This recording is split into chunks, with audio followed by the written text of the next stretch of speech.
Hey YouTube friends, welcome back to another episode of Tiny Home Yoga with May. And today I'm going to be talking all about realities of boat life, because I've had a lot of feedback that this channel is super positive, and I like that. That definitely encompasses me. I am a positive person, but there are things that I find really tough about living on a boat on my own, and I want to talk about those today. Rule 101 of living alone: don't do shit when you haven't got the headspace for it. This is what I do if I'm feeling a bit frustrated.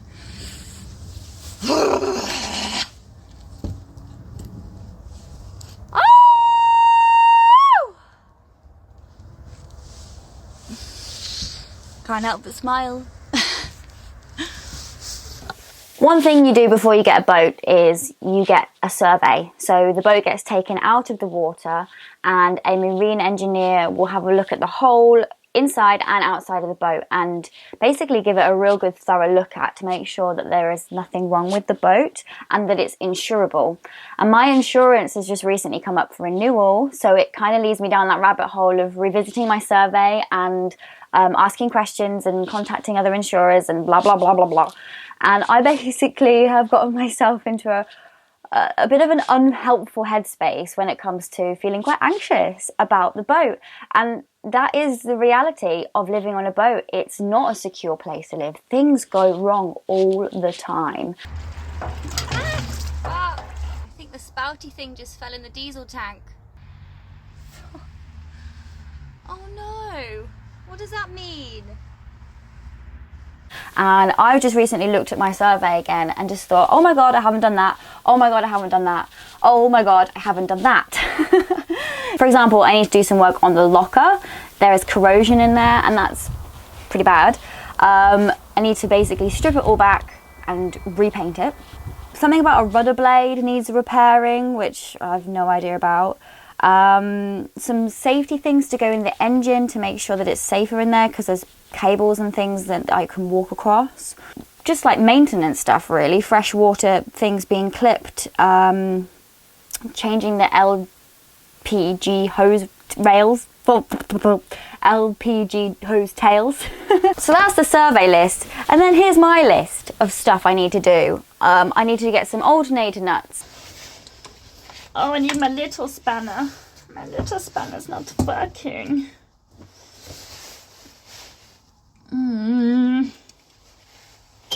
What? I need to reseal and completely replace all of my windows. Oh my god.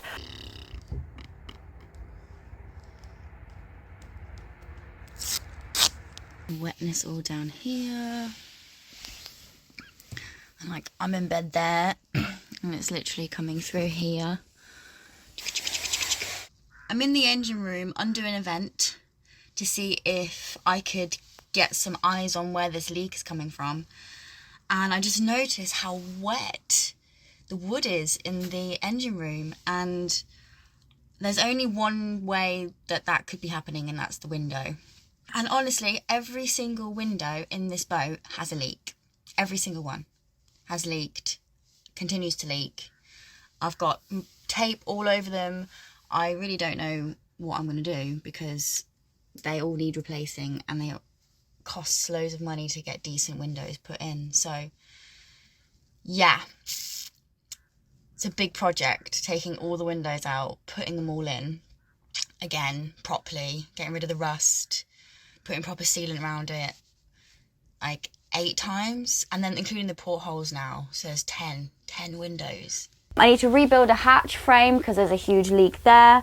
There's a leak in the gunnel area, I think, or there's a crack anyway in the steel on the outside. The floor of the bow needs rewelding because there's air coming up from there, creating bubbles oh my god, it's a nightmare.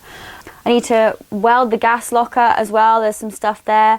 I really want to paint the roof of the boat because things are starting to rust. So as you can tell, like as you can see, the reality is I've got so much to do, as well as live normal life, have a social life, because I need to be around people. Obviously I've got to make some money, running my own business. It's pretty hectic, and right now I'm feeling pretty overwhelmed about it all, to be honest. Like, yeah, really overwhelmed.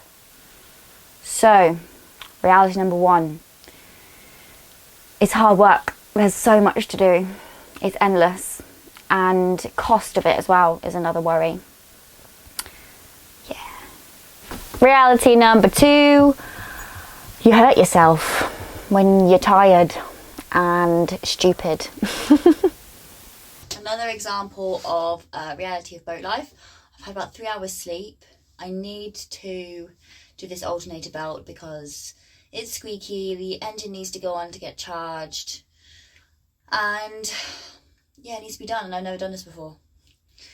So yeah, kind of kicking myself for not doing this earlier, but never mind, we're going to give it a go, aren't we? Yeah.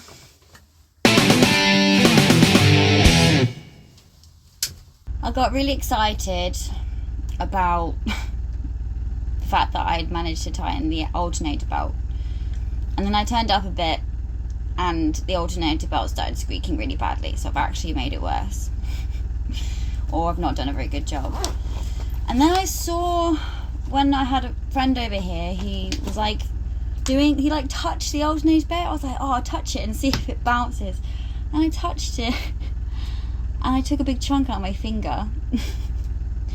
Fucking kills. So yeah, another reality. I shouldn't have done that. I'm tired. I'm not thinking straight. That's like rookie rule 101 of living alone. Don't do shit when you haven't got the headspace for it. So I'm going to bandage myself up now. Keeping the fire going, staying warm can sometimes be a faff. You can't just flick a switch and your radiators turn on and everything's wonderful. So reality number 3, keeping yourself warm takes more effort. Getting yourself wood, being organised with your coal, being organised with your kindling, making sure you have enough. It's just stuff like that, like you really have to think ahead. Reality number 4, toilets. Everybody has to deal with their own shit when they live on a boat. Fact. And it's shit. Reality number 6, physical difficulties with manoeuvring stuff. You've got coal, you've got gas, you've got wood. These are all really heavy things that I'm constantly moving back and forth with wheelbarrows. The car might be about 10-15 minute walk away max. And I have to bring my shopping, and then I need to go back to the car because I've got more stuff in it that I need to bring back to the boat, and then bringing that back. There's manoeuvring on the boat, the physical difficulties of hanging off of it, making sure that you don't fall off, watching every foot as it steps and you don't slip. You're in a pickle, you need to reverse, you're on your own.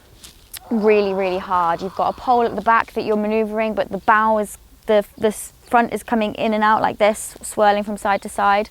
That is hard work. You're stuck on the edge of the canal, you've grounded because the silt has built up so much on the side, and there are only certain places along the canal network where CRT will come along and dig out for you so that you can nicely moor on the side of the towpath. You're cruising along on a very beautiful summer's day, you're ready to moor in a nice lovely spot like this, and there's no spaces, and that happens, and then you have to carry on going, and when you do find a spot, it's just full of reeds. And you have to then get your gangplank, jump off the boat. You've got this much space in between towpath and boat. You have to jump over it. As you're jumping, the boat's being pushed away. You then have to get your gangplank and run to the bow, place your gangplank on the bow, and hope to God that your boat doesn't float away. I haven't had to do that yet. I've done it with 2 people. I've never done it on my own before, and I'm not sure I will be able to. Reality number 7, mud, mud, mud, mud. Mud when it rains, mud when it doesn't rain, mud that gets on your clothes, mud that gets in your hair, mud that gets all over the floor. Mud, mud, glorious mud. Nothing quite like it for cooling the blood. So follow me, follow down to the hollow where we might wallow in glorious mud. My voice doesn't go that low. Next is mess. Keeping your space tidy. I've intentionally not tidied up this little scene right here on my sofa because, yeah, kind of makes a point really. There's just stuff everywhere and you're always having to tidy up as you go. I mean, I think that's a reality of just general life, isn't it? But when you live in a small space, it can be really intense when there's just stuff everywhere. It's summertime on the canal and it's a very busy time of year. You're minding your own business, pouring yourself a lovely cup of tea, and at the corner of your eye you see a fast approaching boat, which ends up sucking your boat out from the side and then slamming it back into the side, and you're there with a hot cup of tea suddenly all over your hand. That's happened to me before. And it sucked. So, realities. Has any of this put you off potentially getting yourself a boat one day? I wonder. Don't ever let fear get in the way of your dreams and making them a reality, because at the end of the day, anything that's worthwhile, anything that has purpose and sense of self and drive and all the great joys of life often come with challenges. And overcoming those challenges is what makes it all amazing.